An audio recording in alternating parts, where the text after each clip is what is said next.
All right, so a popular topic that comes up time and time again is chords on banjo and where to find them. So, meaning that you have three main shapes for chords. You've got of G, we've got your main open G, which becomes a bar at the 12th fret.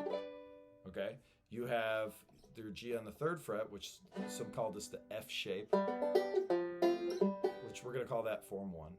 All right, so then you have the next one up, which is actually based off of the B string, which down here is the D chord, so a lot of people call it the D shape. We'll call that form 3. We'll talk about why.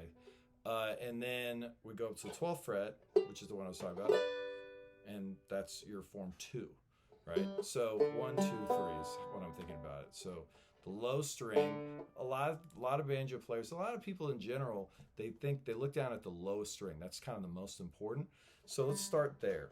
So if I'm visually thinking this right here, that's my ring finger on the G note. So that's going to be G, and let's just go up the scale. So G, A, B, C, D, E, and let's do F, even though it's not technically right, and then G. So then G, F, E, D, C, B, A, G. All right, so now to do these as a diatonic scale, which is a fancy way of saying in key, we're going to start G, then A minor. So A minor versus the regular A is that I'm barring my pointer finger across these two middle strings. Right? Some people will do it like, but it's too much of a reach. Just try to force your finger between the two. Then B minor, and then C. Then we're at D, and then E minor. Now F, just because that's what you see in banjo or in bluegrass anyway, and then G. So G, F, E minor, D, C, B, A, G, F, E minor, then it's an open chord. But those are all of the shapes of that form 1. You know, so you'll see kind of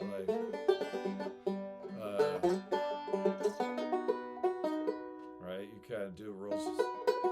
Now, a lot of times what we'll do is rather than play the whole chord, we'll just take a section of it, and you'll see that a lot. So as opposed to playing an F like this, you won't put the ring down.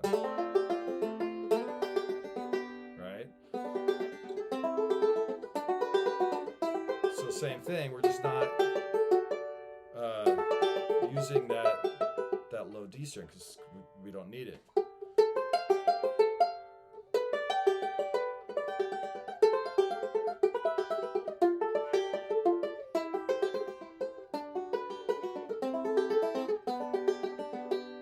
Just doing rolls that way, or you can do the lower version. You know, so those are all important to know, but they all relate to that visual cue of that D. All right, so then let's go to the next form. So we were here, or actually let's go to the form 2, which is your open G chord. So same idea. This one's visually a straight bar, which is nice. So G, and then I'm only going to use the 3rd string now to find this note. So G, A, B, C, D, E, F, G. And then backwards again. G, F, E, D, C, B, A, G. So G, A, right? Now if I wanted A minor like we did before, once again, there's 2 different versions. So if we play the full one, I'm going to go middle ring, pointer, pinky. I'm sorry, I'm out of tune. But middle ring, pointer is on here, and then now it's rare that we actually need all of it, but it's good to know. So G, A minor, B minor, C, D, E minor, F, G. F, E minor, D, C, B minor, A minor, G. All right, so then moving on from that, we've got our form 3. So form 3 is all indicated by the middle finger because that's on the B string. So if I said D, it would be there, right? So D, E, F, G. So G, A, B, C, and then let's jump down for the rest. D, E, F, G. So G. Now when we go to A minor, it's very similar to the last one we did, except for now it's not there, right? So the outsides have to come in, right? So these are your thirds. So now it's, sorry, you've got these two on the outside, ring, pinky, pointer, middle. So G, and then when we go up to A, right? So now we have rings on that, to B minor, to C, to D, to E, to F, to G, right? So that's that shape. It's G, F, E minor. You know, when we go down to that chord, now a lot of people, once again, just like we did with the other chord shape, will go G, but we'll just do this little portion of it. So then when I go to the next one, I'm still using the same fingers just because it's easier to, you know, keep your brain locked around rather than doing like 1, 2, 3 or something. I do 1, 3, 4. So then B minor, C to D, E minor, F, G, F, E minor to D, and then C to B minor, to A minor, to G. Right? And so you could do the same with the lower part. Right? And then go up that way. Right? You see how those kind of work? So these are the way they work. And using a scale like that is a really great way to map out your whole going up and down your scale pattern, and saying them out loud is going to help you remember. But start with the actual notes. So D, E, F, G, A, B, D, E, F, G, A, B, C, D, right? Saying them out loud.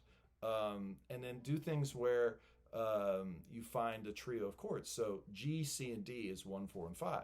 All right, so if I have G, then C, well, that's this shape.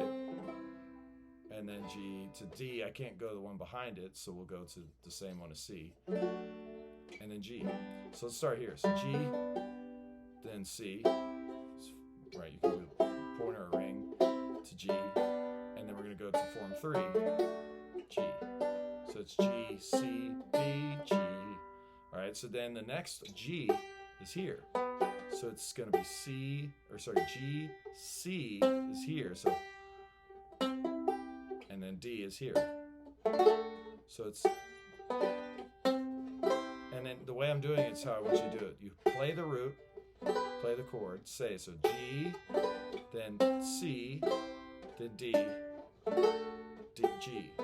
And then when we go up to the top one, so this is the one that we couldn't do below. So it's G, then C, form 3, then D, form 1, and then back to form 2. All right, let's now go to key C. These are all like the main keys that we use on banjo anyway. So let's stay here. Key C to F to G to C. All right, so then if I'm here, the next one is here. All right, so now we have C, F, to then G, and back to C. All right, so now the next one is up here, form 3.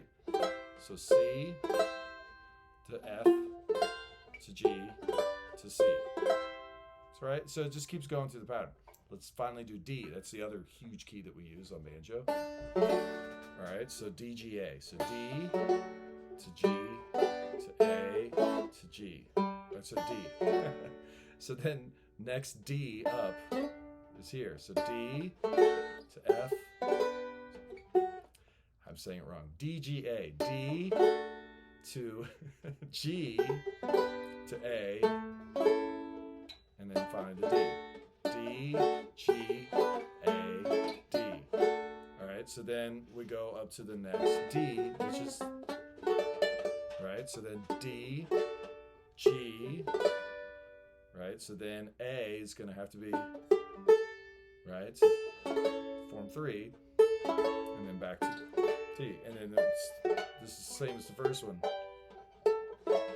right? And so going through those patterns where you have all 3, great drill, and once again, saying it out loud. I mean, just me doing it right now, I've stuttered because I didn't maybe know that one as well as I thought, or I was distracted. But that's what happens in real life. You get a little distracted by something, or there's a part that you may not know as well. But saying it out loud like that really gets it to sink in, so that when you look at the instrument, you know exactly what chord you want. So good luck, and hopefully all of that works.